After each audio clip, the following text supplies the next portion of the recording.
दोस्तों नमस्कार, मैं हूं डॉक्टर प्रदीप प्रसन्न। आप सबका वेलकम है मेरे चैनल हिंदी की बिंदी पर।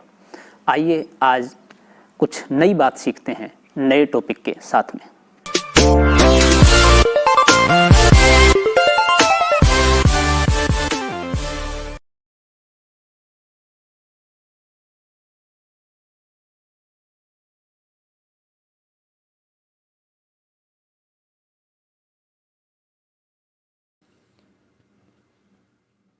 विद्यार्थियों, आज की वीडियो हम बना रहे हैं अलंकार पार्ट 5।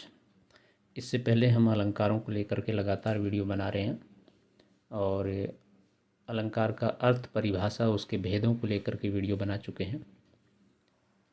प्रारंभिक अलंकारों की वीडियो बना चुके हैं। तो आज हम अगले अलंकार की बात करते हैं। वीडियो प्रारंभ करने से पहले आप सबसे निवेदन है कि यदि आप हिंदी भाषा, हिंदी साहित्य, हिंदी व्याकरण, हिंदी काव्य शास्त्र का अध्ययन करना चाहते हैं ऑनलाइन यूट्यूब के माध्यम से, तो आप हिंदी की बिंदी चैनल को सब्सक्राइब ज़रूर कर लें और बेल आइकॉन को ज़रूर दबाएं ताकि सभी वीडियो आप तक यथासंभव यथा समय पहुंच जाएं और आप आसानी से उनका अध्ययन कर सकें। तो आइए प्रारंभ करते हैं आज की वीडियो। वीप्सा अलंकार। आदर, घबराहट, आश्चर्य, घृणा, रोचकता आदि प्रदर्शित करने के लिए किसी शब्द को दोहराना ही वीप्सा अलंकार है। जैसे मधुर मधुर मेरे दीपक जल। कुछ अन्य उदाहरण की हम बात करें तो वीप्सा अलंकार के कौन से हो सकते हैं? विहग विहग फिर चहक उठे ये पुंज पुंज, कल कूजित कर उरका निकुंज, चिर सुभग सुभग। प्रश्न अलंकार। यदि पद में प्रश्न किया जाए तो उसमें प्रश्न अलंकार होता है। जैसे जीवन क्या है, निर्झर है, मस्ती ही इसका पानी है। कुछ अन्य उदाहरण। उसके आशय की था मिलेगी किसको, जनकर जननी ही जान न पाई जिसको। कौन रोक सकता है उसकी गति, गरज उठते जब मेघ।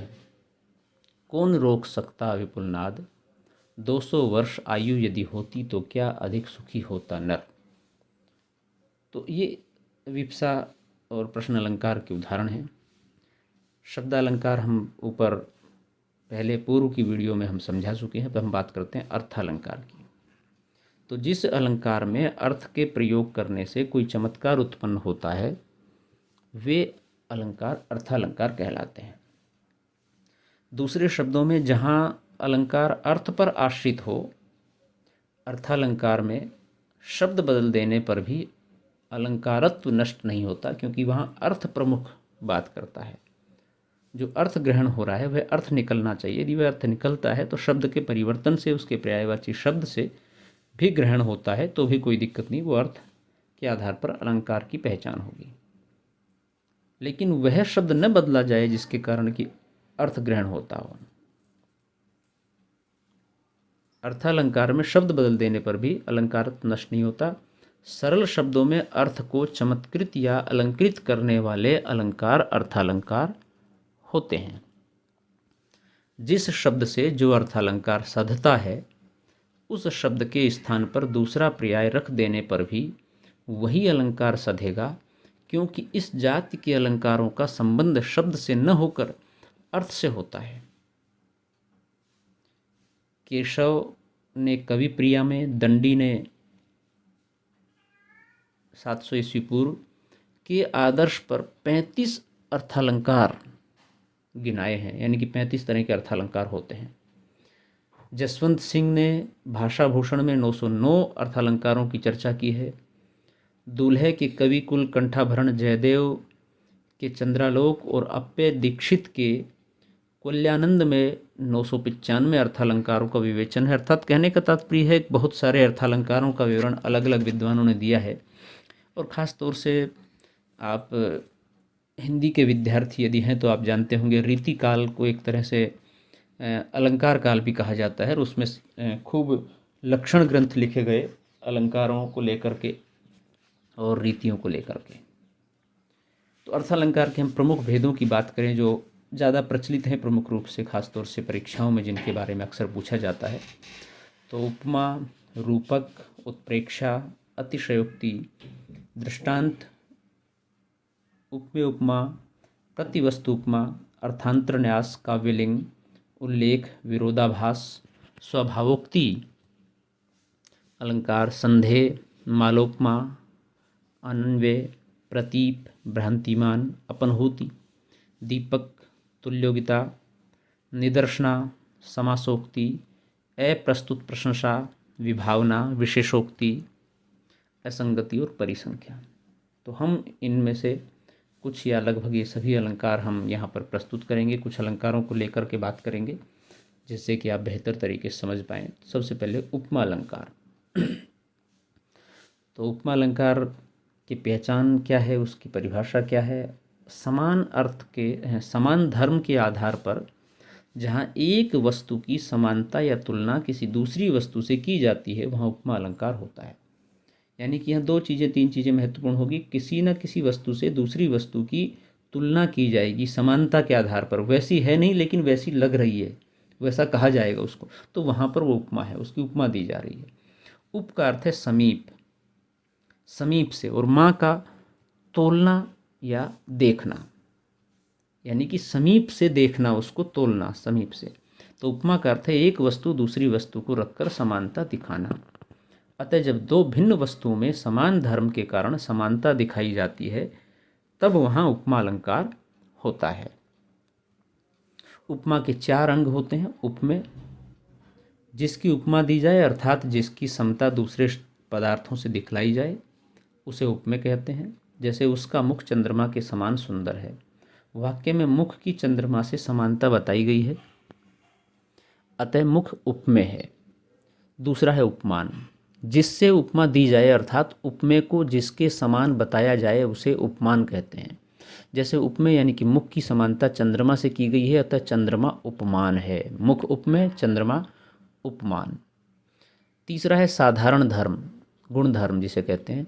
धर्म जिस गुण के लिए उपमा दी जाती है उसे साधारण धर्म कहते हैं। जैसे उक्त उदाहरण में सुंदरता के लिए उपमा दी गई है, अतः सुंदरता साधारण धर्म है।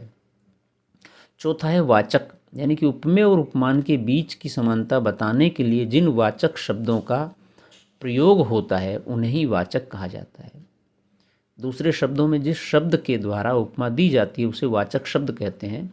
उपर्युक्त उदाहरण में समान शब्द वाचक है। समान जो शब्द है यानी कि उसका मुख चंद्रमा के समान है, बराबर है, तुल्य है, समतुल्य है, उस जैसा है, तो ये जो शब्द हैं ये वाचक शब्दों के अंतर्गत गिने जाते हैं। इसके अलावा सी, सम, सरिस, सदृश शब्द उपमा के लिए वाचक होते हैं। दूसरा अलंकार है रूपक अलंकार। रूपक की परिभाषा यह है कि उपमेय पर उपमान का आरोप या उपमान और उपमेय का अभेद ही रूपक है। उपमेय उपमान हम पहले बता चुके हैं, अब इसको और समझ लीजिए। जब उपमेय पर उपमान का निषेध यानी कि रहित आरोप करते हैं तब रूपक अलंकार होता है। उपमेय में उपमान के आरोप का अर्थ होता है। दोनों में अभिन्नता या अभेद दिखाना, इस आरोप में निषेध नहीं होता।